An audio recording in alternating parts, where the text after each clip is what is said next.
दोस्तों, मैं सुमित्रा सिंह महिला तूफान चैनल में आप लोग का बहुत बहुत स्वागत करती हूँ। दोस्तों, आज की मेरी वीडियो है वर्ष 2021 में रमा एकादशी व्रत कब है और इस व्रत की पूजन विधि क्या है, शुभ मुहूर्त कब है, पारण कब और कैसे करें और ये व्रत में हमें क्या फल की प्राप्ति होती है करने से, और इस व्रत के दिन हमें कौन सी गलतियां भूल कर भी नहीं करनी चाहिए और महिलाओं को ये व्रत में कैसे पूजा करनी चाहिए और पुरुषों को कैसे पूजा करनी चाहिए। उनके लिए थोड़ा सा नियम इसमें है अलग अलग।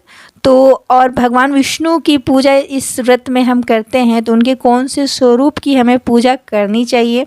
तो वीडियो में शुरू से अंत तक बने रहिए। मैं शुभ मुहूर्त, पूजन विधि, पारण का शुभ मुहूर्त सब कुछ इस वीडियो में बताने वाली हूँ। तो चलिए आज की वीडियो शुरू करते हैं।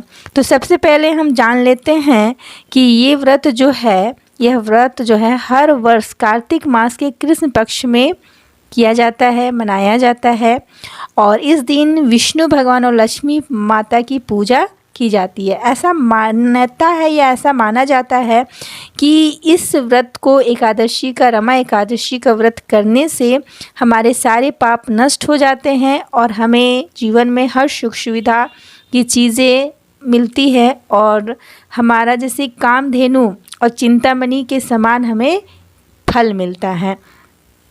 तो इस तरह से रमा एकादशी जो है, एकादशी का रमा नाम इसलिए भी पड़ा है क्योंकि माता लक्ष्मी का एक नाम है रमा। तो इस दिन माता लक्ष्मी की पूजा की जाती है, इसलिए इसे रमा एकादशी भी कहते हैं। व्रत के दिन उपवास, हमें पूरे दिन भर उपवास रहना चाहिए।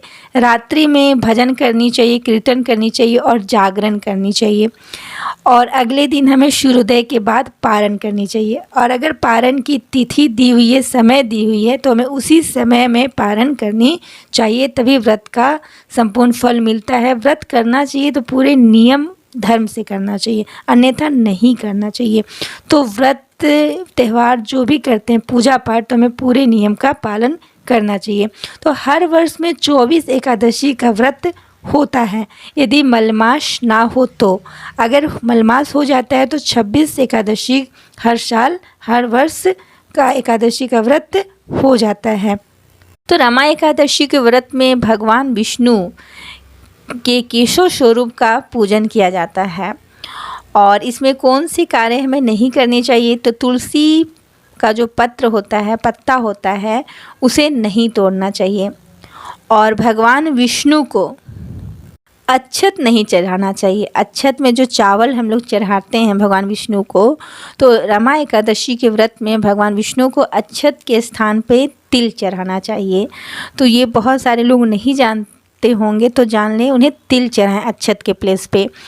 और 10वीं के दिन से ही शुद्ध और सात्विक भोजन करें, लहसुन प्याज वगैरह ना खाएं, शुद्ध और सात्विक भोजन करें और ब्रह्मचार्य नियम का पालन करें और सुबह प्रातःकाल जो है ब्रह्म मुहूर्त में उठे। ब्रह्म मुहूर्त आपका 3 बजे से 5:30 बजे तक होता है।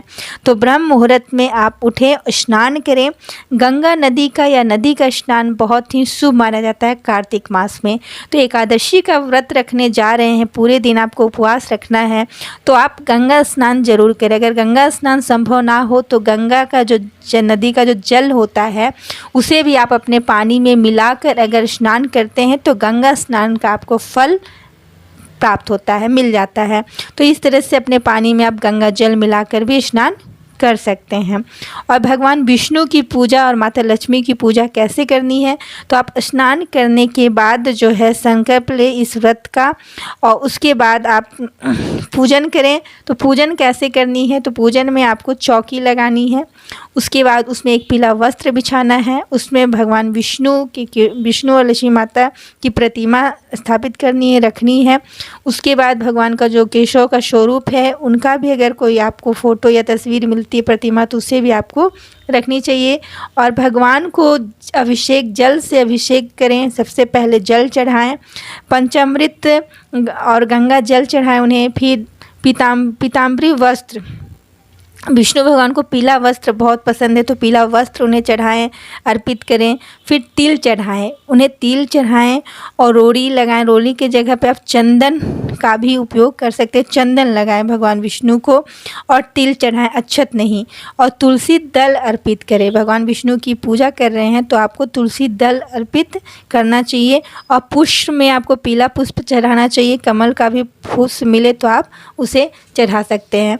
और मिठाइयाँ आप अपनी यथाशक्ति मिठाई चढ़ाएं और ऋतु फल चढ़ाएं। जो आपकी शक्ति है, जितना आप जुटा पाते हैं उस तरह से आपको भगवान को मिठाई, ऋतु फल इत्यादि जो है अर्पित करना चाहिए, चढ़ाना चाहिए। तो इस तरह आपको भगवान विष्णु की पूजा करनी चाहिए।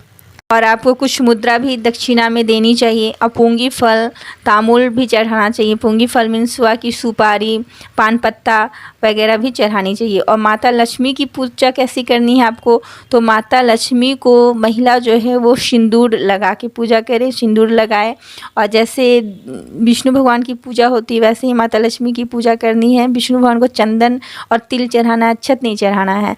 और महिला जो है माता को सिंदूर, महिला है अगर पूजा कर रही है माता लक्ष्मी की तो सिंदूर उन्हें लगाएं। और पुरुष पूजा कर रहे हैं तो वो सिंदूर ना लगाए, सिंदूर के प्लेस पे वो चंदन लगा सकते हैं या रोड़ी भी माता को लगा सकते हैं।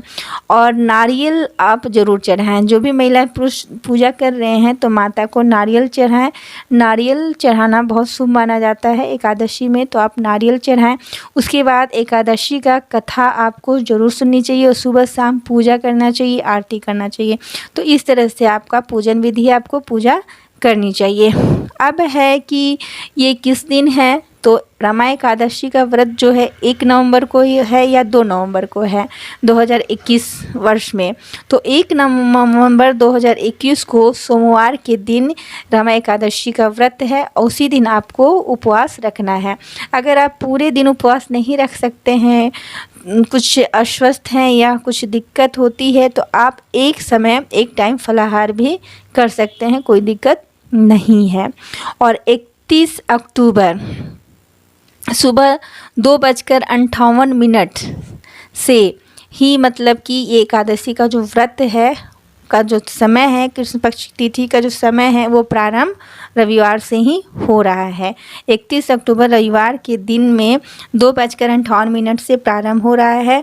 और जो ये है कि आपका 1 नवंबर सोमवार को इसकी समाप्ति तिथि है 1:24 पर। और पारण का क्या समय है, तो 2 नवंबर 1 नवंबर को तो आप व्रत का उपवास करेंगे, रखेंगे।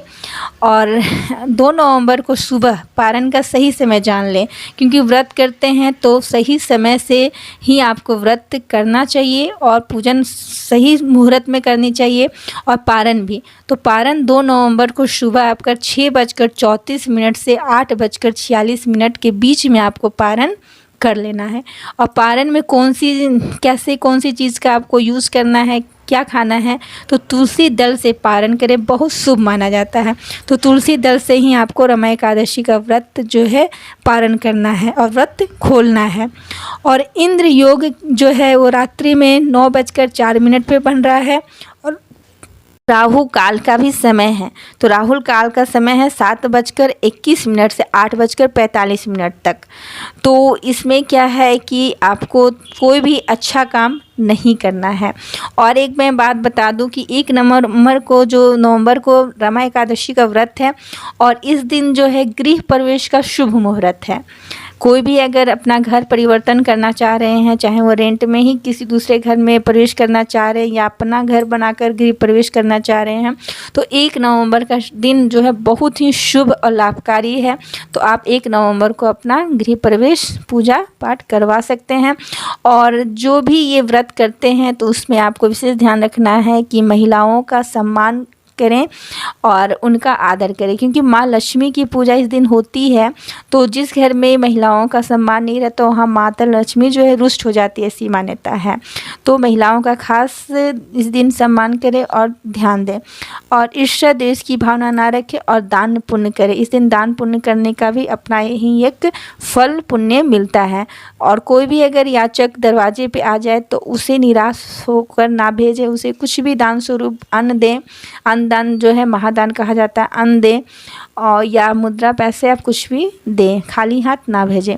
तो आज की वीडियो में बस इतना ही। वीडियो अच्छी लगी हो तो लाइक करें, शेयर करें, कमेंट करें, मेरे चैनल बनाएं तो सब्सक्राइब करें।